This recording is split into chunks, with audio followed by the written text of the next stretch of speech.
اعوذ باللہ من الشیطان اللعین الرجیم بسم اللہ الرحمن الرحیم یا ایھا النبی قل لمن ایدیکم من الاسریٰ ان یعلم اللہ فی قلوبکم خیرا یؤتکم خیرا مما اخذ منکم ویغفر لکم واللہ غفور رحیم صدق اللہ العلی العظیم۔ السلام علیکم ورحمۃ اللہ وبرکاتہ۔ سورہ مبارکہ انفال کی آیت نمبر 70 کی تلاوت کا شرف میں نے حاصل کیا، جس کا ترجمہ یہ ہے کہ اے نبی صلی اللہ علیہ وسلم، تمہارے قبضے میں جو قیدی ہیں ان سے کہہ دیجئے کہ اگر اللہ کو تمہارے دلوں میں کچھ بھی بھلائی اچھائی دکھائی دی تو وہ تم کو اس فدیے سے کہیں بہتر عطا فرمائے گا جو تم سے وصول کیا گیا ہے، اور تمہاری خطائیں بھی معاف کریں گے،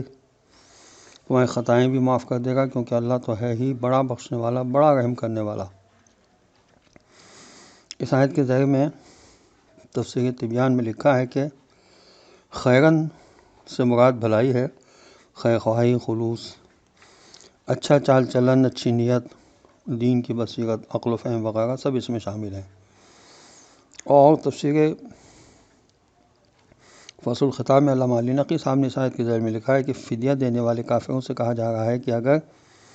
تم نے بھلائی حاصل کی تو جتنا فدیہ تم سے مسلمانوں نے لیا ہے اس سے زیادہ خدا سے تمہیں مل جائے گا، اور ساتھ ساتھ ایمان لانے کی صورت میں آخرت کی بخشش بھی ملے گی۔ جس کے سامنے مال و دولت کوئی حقیقت نہیں رکھتے، یعنی ایک طرف تو خدا نے مسلمانوں پر غصہ فرمایا اور دوسری طرف ان قیدیوں کو بھی تسکین دی جن سے فدیہ مسلمانوں نے وصول کیا تھا۔ اگر انسان دولت دنیا کے پیچھے لگا رہے تو اس سے یہ تمام قسم کی خطائیں سرزد ہوتی ہیں جن کا ذکر اس آیت میں بھی ہوا ہے اور جس کا ذکر قرآن مجید کی آیتوں میں بھی ہوا ہے۔ دوسری آیتوں میں سورہ آل عمران کی آیت 185 میں ارشاد ہوا وَمَا الْحَيَاةُ الدُّنْيَا إِلَّا مَتَاعُ الْغُرُورِ، دنیا کی زندگی دھوکے کی ٹٹی کے سوا کچھ نہیں۔ سورہ لقمان کی آیت نمبر 33 میں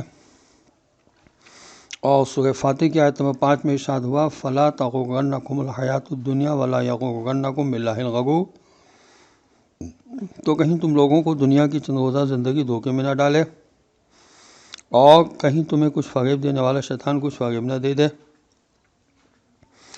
سورہ جاثیہ کی آیت نمبر 35 میں ارشاد ہوا ذَلِكُمْ بِأَنَّكُمُ اتَّخَذْتُمْ آیَاتِ اللَّهِ هُزُوًا وَغَرَّتْكُمُ الْحَيَاةُ الدُّنْيَا، یہ اس لیے ہے کہ تم لوگوں نے اللہ کی آیتوں کو ہنسی ٹھٹا بنا رکھا تھا اور دنیا کی زندگی نے تم کو دھوکے میں ڈال دیا تھا۔ حضرت علی علیہ السلام کی حدیث ہے بحر الانوار کی جلد 77 صفحہ 374 پر، آگاہ رہو کہ دنیا دھوکے اور فریب کا گھر ہے۔ یہ دنیا روزانہ ایک نئے شوہر سے نکاح کرتی ہے، ہر رات اپنے اہل کو قتل کرتی ہے اور ہر ساتھ ایک مجتمع گروہ کو منتشر کرتی ہے۔ حضرت علی السلام کی حدیث ہے بحر الانوار کی جلد 73 صفحہ 18 پر کہ جو چیز اس دنیا میں اچھی لگتی ہے اس کی کثرت تمہیں دھوکے میں نہ ڈال دے اس چیز کی قلت کی وجہ سے جو تمہارے پاس ہے۔ حضرت علیہ السلام فرماتے ہیں غرار الحکم میں کہ دنیا کے دھوکے سے ڈرو،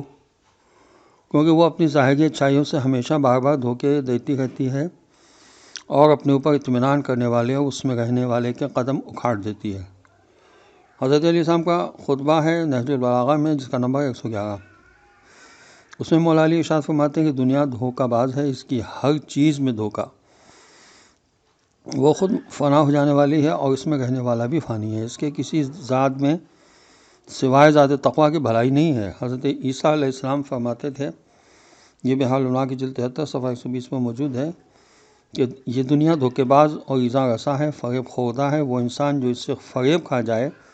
اور فتنوں میں پڑ جائے، وہ شخص جو اس پر مطمئن ہو جائے وہ بھی دھوکے میں رہتا ہے۔ حضرت علیہ السلام کا ارشاد ہے بحر الانوار کی جلد 73 صفحہ 124 پر بھی اور 132 پر بھی کہ جو شخص بلند ہمتی کے ساتھ دنیا میں کامیابی حاصل کر لیتا ہے